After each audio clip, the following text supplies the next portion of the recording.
las noticias más importantes a esta hora aquí en Sin Censura. El presidente Andrés Manuel López Obrador resiste el desgaste y mantiene su aprobación en el Ecuador del mandato. El diario español El País señala que el presidente López Obrador cumplirá mañana 3 años al frente del gobierno, un mandato que asumió tras ganar las elecciones con holgura. Así lo dicen en el periódico El País, con el propósito de transformar el país e impulsar cambios estructurales. Llega al Ecuador del sexenio con varias iniciativas en marcha y una victoria de los comicios federales del pasado junio, que sin embargo marcó los límites de su proyecto en el Congreso. Lo hace en medio del habitual aluvión de críticas de la oposición, que aún no se ha recuperado del descalabro de 2018, sobre todo con unos índices de aprobación que muestran su enorme resistencia al desgaste propio del poder. La mañana de hoy, el presidente López Obrador, como lo anunció en la mañanera, desayunó en privado con el CEO de BlackRock, Larry Fink. Al finalizar la mañanera, dijo que tenía un desayuno con Larry Fink, que es el presidente del consejo de un fondo de inversiones de los más importantes. Se llama BlackRock, dijo el presidente, voy a desayunar con él. Dijo que Fink es politólogo, aunque se ha dedicado a las finanzas. 3 años en la cárcel para Emma Coronel, la esposa del Chapo Guzmán, es la sentencia que recibe del juez a cargo de su caso. 36 meses en prisión para la esposa del Chapo. Juez ordena detener a ex socio de Oceanografía. El juez de control del distrito de Nezahualcóyotl, en el Estado de México, Mario Benito Flores Martínez, ordenó detener al empresario Óscar Rodríguez Borgio y al abogado, el abogado Óscar Israel García Córdoba, señalados como presuntos involucrados en el fraude cometido por más de $400 millones contra Banamex en el caso Oceanografía. La orden de aprehensión se debe al presunto delito de fraude específico cometido contra la empresa Desarrollo en Educación Especializada. Tiemblan en el PAN. ¿Se viene una desbandada en ambas cámaras? Preguntan precisamente los colegas de MX.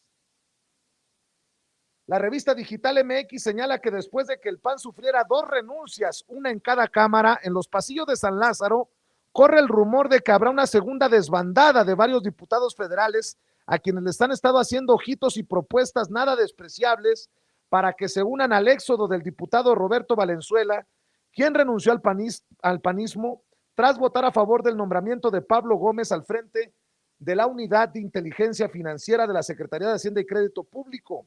Valenzuela fue el único diputado del PAN que votó a favor del nombramiento, aunque la bancada se había pronunciado claramente en contra de la decisión. Y cito, todo parece indicar que los rumores de las oficinas panistas en la Cámara de Diputados no se alejan de la realidad, dice, y muestra de ello es el reciente video publicado en sus redes sociales por el diputado panista Rommel Pacheco, quien se mostró muy emocionado por encontrarse con el presidente López Obrador y regalarle una pelota de béisbol que le compró desde que asistió a los Juegos Olímpicos de Tokio. Esto sucedió durante la ceremonia del Premio Nacional de Deportes. Hay que sumar, hacer equipo y el deporte es para todos los mexicanos, señaló para justificarse el panista. El cisma interno que se vive en el PAN ha alcanzado a ambas cámaras en el Congreso de la Unión, pues su fracción parlamentaria en el Senado sufrió una baja que, aunque temporal, ya alertaba de los serios problemas que tiene la dirigencia nacional para mantener unido al que pareciera ser la única oposición real al gobierno de la 4T. En el Senado recientemente hubo un cambio de camiseta que escandalizó a la oposición, pues una panista salió un tiempo para cumplir otra misión en Veracruz y su suplente asumió para después de un par de días pasarse a Morena. La ahora senadora morenista Judith Fabiola Vázquez Saúd concluirá su encargo una vez que termine la licencia de la propietaria Indira Rosales San Román y muy probablemente el PAN recupere el activo perdido, pero le habrá mostrado al grupo mayoritario que sí es posible atraer a su bancada a los legisladores panistas. No solamente en el Senado se da esta situación con el PAN. La semana pasada sorprendió, como le decía, en la Cámara de Diputados, Roberto Valenzuela, quien presentó su renuncia a la fracción del PAN para sumarse a Morena, que a partir de ello contará con un total de 202 integrantes. La élite electoral dorada, el INE tiene 262 asesores, Lorenzo Córdoba, 11 con sueldos de a 100,000 pesos. La revista electrónica, sin embargo, señala que un ejército de asesores del INE, algunos de ellos con sueldos cercanos al del presidente de la República, auxilian a los consejeros electorales a cumplir sus funciones de organizar legal e imparcialmente, dicen, la disputa por el poder en México. Son 262 los asesores del INE y solo su consejero presidente Lorenzo Córdoba cuenta con 11 y 4 de ellos reciben un sueldo mensual de 104,885 pesos, 10,854 pesitos menos que el presidente López Obrador. El exsecretario de Gobernación, José Patrocinio González Blanco Garrido Canaval, falleció hoy martes de un cáncer terminal que padecía. Padre de la embajadora en el Reino Unido, Josefa González Ortiz, era amigo del presidente López Obrador. El 23 de diciembre de 2020 renunció al PRI, partido en el que militó 60 años. En una carta pública señaló que los ideales deben de estar por encima de las aspiraciones electorales y dice no entender cómo el PRI se alía con el PAN en claro olvido de nuestra trayectoria ideológica y de insalvables diferencias que se tienen con ese partido.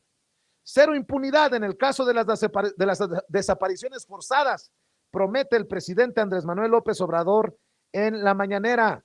El diario El Universal señala que la Fiscalía General de Justicia de la Ciudad de México, como parte de la investigación para imputar el delito de enriquecimiento ilícito y peculado a 23 funcionarios de la administración pasada, rastrea más de 1,000 millones de pesos que presuntamente fueron desfalcados del gobierno capitalino durante la administración del entonces jefe de gobierno de la Ciudad de México, el perredista Miguel Ángel Mancera.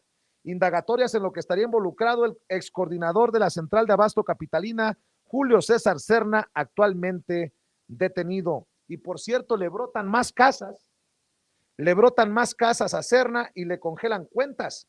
El diario Reforma señala que cerca de 20 inmuebles en la Ciudad de México y en otros estados fueron ubicados como propiedades no declaradas del ex coordinador de la Central de Abasto Capitalina, Julio César Serna, quien permanecerá en prisión y con las cuentas congeladas.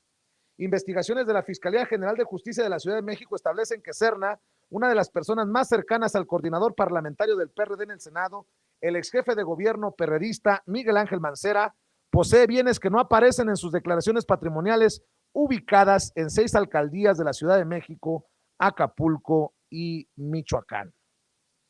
De las noticias que estamos siguiendo para ustedes, sin pelos en la lengua, sin censura. Y bueno, pues déjenme, ya estamos en contacto con el profe de RI,